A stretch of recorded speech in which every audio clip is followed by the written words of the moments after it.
Hey guys, welcome to Smash for another week. It is so great to have you all here again. Don't forget to say hi and let us know that you're watching in the chat bar on the right of your screen. Today we're going to be learning all about Joseph and his faith in God even when times are tough and hard. And Josh is going to be bringing that to us a bit later on. But up first today we have the Wizard of Oscar. Yo Smash, welcome back to the Wizard of Oscar. I'm going to show you some tricks today. Have fun watching.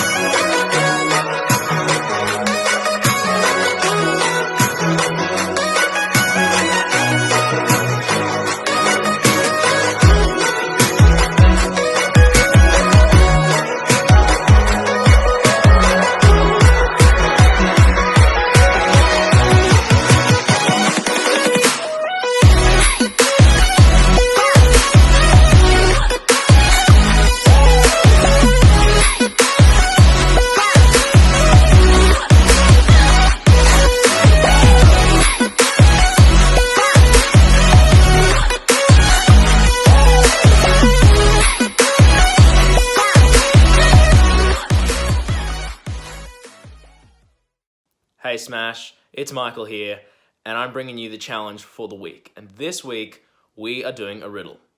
So I'm going to tell you a riddle, and I want to see if you can solve it. So send your answers in to Josh, and we'll see who can solve it. So the riddle goes, there are 40 people in a room. There's nothing else in the room except a mirror. And when the people look in the mirror, they see 44 heads. How is this possible? I don't know. I'm not sure. So send your answers in, and I'll see you soon. Hey Smash! The Bible reading for today comes from Genesis 37, verses 2 to 12 and 19 to 27. This is the account of Jacob's family line. Joseph, a young man of 17, was tending the flocks with his brothers, the sons of Bilhah and the sons of Zilpah, his father's wives, and he brought their father a bad report about them. Now Jacob loved Joseph more than any of his other sons, because he had been born to him in his old age, and he made an ornate robe for him. When his brothers saw that their father loved him more than any of them, they hated him and could not speak a kind word to him. Joseph had a dream, and when he told it to his brothers, they hated him all the more. He said to them, "Listen to this dream I had. We were binding sheaves of grain out of the field, when suddenly my sheaf rose and stood upright, while your sheaves gathered around mine and bowed down to it." His brothers said to him, "Do you intend to reign over us? Will you actually rule us?" And they hated him all the more because of this dream and what he had said. Then he had another dream, and he told it to his brothers. "Listen," he said, "I had another dream, and this time the sun and moon and 11 stars were bowing down to me." When he told his father as well as his brothers, his father rebuked him and said, "What is this dream you had? Will your mother and I and your brothers actually come and bow down to the ground before you?" His brothers were jealous of him, but his father kept the matter in mind. Now his brothers had gone to graze their father's flocks near Shechem. "Here comes that dreamer," they said to each other. "Come on now, let's kill him and throw him into one of the cisterns and say that a ferocious animal devoured him. Then we'll see what comes of his dreams." When Reuben heard this, he tried to rescue him from their hands. "Let's not take his life," they said. "Don't shed any blood. Throw him into this cistern here in the wilderness, but don't lay a hand on him." Reuben said this to rescue him from them and take him back to his father. So when Joseph came to his brothers, they stripped him of his robe, the ornate robe he was wearing, and they took him and threw him into the cistern. The cistern was empty, and there was no water in it. As they sat down to eat their meal, they looked up and saw a caravan of Ishmaelites coming from Gilead. Their camels were loaded with spices, balm, and myrrh, and they were on their way to take them down to Egypt. Judah said to his brothers, "What will we gain if we kill our brother and cover up his blood? Come, let's sell him to the Ishmaelites and not lay our hands on him. After all, he is our brother, our own flesh and blood." His brothers agreed. Hey Smash, good to be back with you for another week. It's Josh here. We're going to look at that Bible passage from Genesis now. And our next hero of faith for this week is a man called Joseph. And Joseph has faith in hard times. I wonder, what is the worst day that you've ever had? Maybe it looked a little bit like this. You woke up in the morning, but you realized your alarm hadn't gone off. And so you're 20 minutes late for school. You got to get to school. You got to quickly get in your school uniform. You quickly have brekkie, and then you run down the street to the bus. But then you get there and you've just missed the bus. And the next bus doesn't come for 20 minutes. You finally get to school, and then your teacher yells at you for being late. And what's worse, you look around the classroom, it's mufti day today. Every single kid's in mufti and you're not. You're the only kid in school uniform. The worst. And then you forget your hat. You're so disorganized in the morning that you forgot about your hat. And as the principal always says, no hat, no play. And so at recess and lunch, you have to sit out while all your friends play. And then later in the day, you go to school assembly and they announce the soccer team. You've been wanting to make the soccer team all year, but you didn't make the team. And every single one of your friends made the team.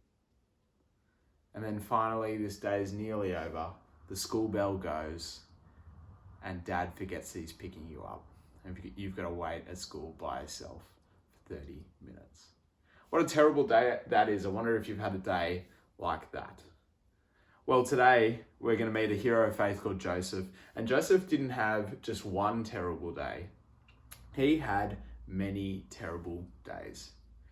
But Joseph shows us that during the hard times, the times that we just don't like at all, that we can trust God anyway, because God has a bigger picture and a better plan than we could ever imagine.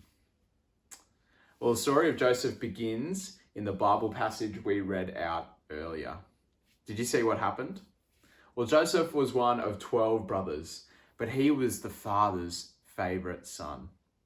So much so that his dad made him a special coat. None of the other brothers got a coat, only Joseph. And Joseph knew he was the favorite too. He boasted of this dream that he had where all his brothers were bowing down to him. He liked being the favorite. Well, how do you think his brothers felt about this? Yeah, they were pretty angry about it. They began to hate their brother, but this hatred took them down a very dangerous path and began the many bad days for Joseph. Did you hear what happened before in our Bible passage? His brothers were so mad that they wanted to kill him. Eventually, instead of being killed though, they threw him down a well. Gross. And then they came across some men and they sold their brother into slavery. They got money for selling their brother, and Joseph becomes a slave. Well, from here, things go from bad to worse with Joseph. Joseph is taken to Egypt to a man called Potiphar, and he's a slave for Potiphar. And while working for Potiphar, Potiphar's wife falsely accuses him of a crime he didn't commit, and he's thrown into jail. Thrown into prison. And Joseph goes from the favorite son with a special coat to jail. And while in jail, he meets two people who used to work for Pharaoh, the king. And they had bad dreams, so they asked Joseph, could you interpret them? And Joseph knew that God could help him interpret these dreams. And the dream said that one of them will become Pharaoh, king of Egypt's cupbearer again. And Joseph says, all right, I've told you the dream. Now remember me and get Pharaoh to get me out of this jail. I didn't commit the crime. But you know what? The cupbearer forgets, and Joseph is stuck in jail. Joseph's life has been turned upside down. He's been hated by his brothers who wanted to kill him, thrown in a well, sold to become a slave, thrown into jail for something he didn't commit. And then he finally gets a chance to get out of jail, and the person who can get him out forgets. What a hard time for Joseph. And at this point, you're probably asking the question, where is God? What is God doing? And maybe you've asked that question of God yourself. God, my life is terrible at the moment. I'm getting bullied at school and I have no friends. God, my life is terrible at the moment. I'm not as smart as the other kids at school. God, my life is terrible at the moment. I hate being stuck at home where I can't see my friends because of the coronavirus. And maybe you feel angry at God at the moment. Maybe you question whether he loves you. And I'm sure Joseph at times would have had those questions too. But at the end of the book of Genesis, Joseph says this in Genesis 50 verse 20. You planned to harm me, but God planned it for good. He planned to do what is now being done. He wanted to save many people's lives. I wonder what he's talking about there. Well, you see, after years and years in jail, Joseph one day was asked to come to Pharaoh to interpret a dream he had. And he had a dream where there were 7 fat cows and 7 skinny cows. Joseph said that there was going to be 7 years of good crops and plenty of food, and then there would be 7 years of famine with no food and no good crops. And then he said, you'll need someone to look after the country to make sure that everyone will have food and everyone's okay. And you know what? Pharaoh thought, Joseph, you're the man to do it. So he puts Joseph in charge of heaps of the country. You see, God had a big plan all along. He had a plan for Joseph to be in charge to save many, many people's lives from famine. And so Joseph says to his brothers, you planned to harm me, but God planned it for good. He wanted to save many people's lives from famine. Joseph trusted in God's plan, even when God's plan was hard. And we can trust God just like Joseph did as well. When life is terrible and it feels like God doesn't love you at all, and it's just not going your way, we should trust that God knows exactly what he is doing, and that he has a much bigger plan than we ever could have imagined. God has a plan that is better, and he can use the good and the bad things in our life to help us to trust in him. So let's be like Joseph, our hero of faith for this week. Although he was sinful, he trusted in the really bad times that God knew what he was doing, that God had a bigger and better plan. So let's trust God in the hard times that we're experiencing right now, like Joseph. Let me pray. Dear God, help us to have faith like Joseph, that in the really hard times we can trust in you, and that we can trust that your plan is bigger and better than we ever could have imagined. And thank you that you used Joseph to save many people's lives from famine. And we thank you, Lord, that Jesus saves us from our sin. Help us to trust in him and all that he has done for us. Amen.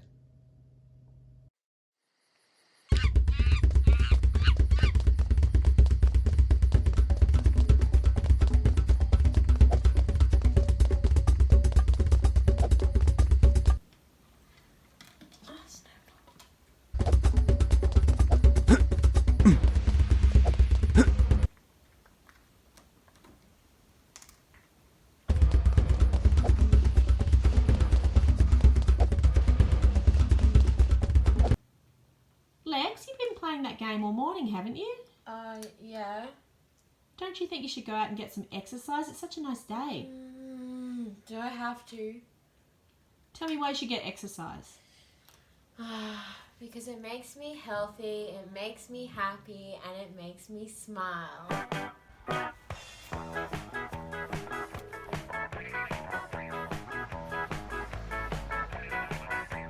Jesus is a friend of mine. Jesus is my friend. Jesus is a friend of mine. I have a friend. He taught me how to live my life as had friends before, and I can tell you that he's one who will never leave you flat.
long run.